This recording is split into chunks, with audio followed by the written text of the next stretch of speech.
बच्चों good afternoon. आज हम लोग पाठ 6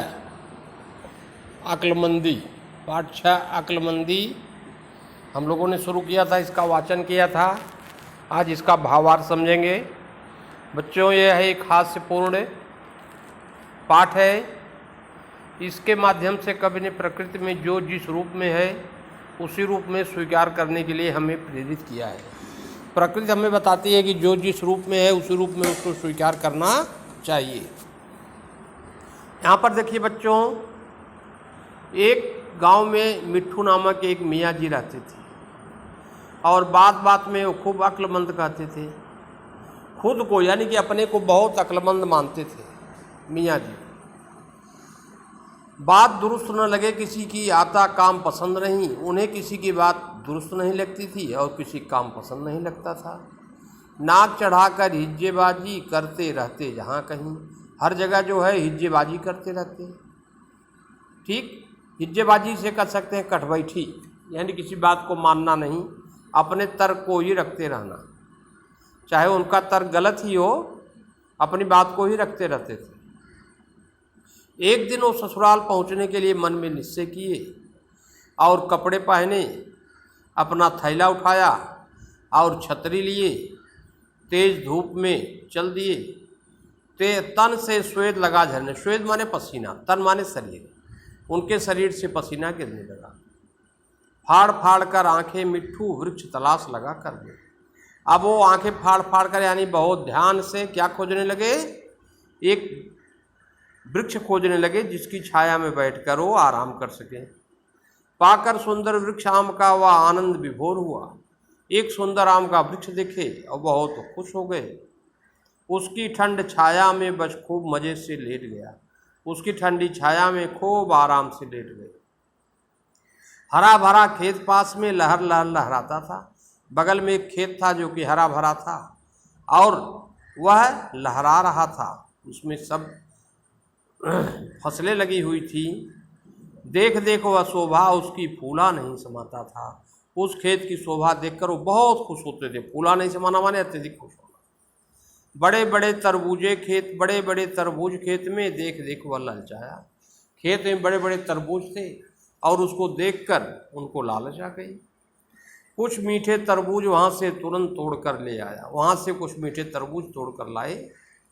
खा करके तरबूज मियाँ ने ऊपर को जब देखा तो मीठे मीठे और रसीले आम लगे थे ऊपर। जब तरबूज खाए तो ऊपर देखे वहाँ खूब मीठे मीठे आम लगे हुए हैं।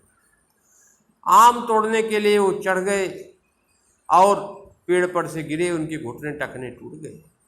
हाथ रहे आते देख आम तब त्योरी तान लगा बकने। उसके बाद उन्हें बहुत गुस्सा आया।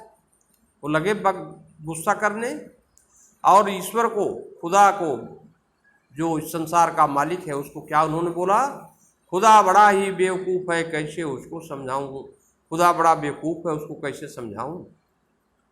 अगर कहीं मिल जाए मुझको तो कच्चा ही खा जाऊँ। अगर कहीं मिल जाए तो मैं उसे कच्चा ही खा जाऊँ। देखो बेवकूफ़ ने बेलों पर तरबूज लगाए हैं। वह कितना बेवकूफ़ है कि छोटी छोटी बेलों पर तरबूज लगाए हैं और कितने छोटे आम दरख्तों पर लटकाए हैं। इतने ऊंचाई पर वह आम को लटकाए हैं। अगर खुदा मैं होता तो सब गलती दूर कर बोलता कि अगर मैं भगवान होता, मालिक होता, खुदा होता तो मैं इन सब गलती को दूर कर देता और पेड़ों पर तरबूज व बेलों पर चढ़ देता आम लगा। बेलों पर क्या करता? पेड़ों पर तरबूज और आम कहाँ लगा देते?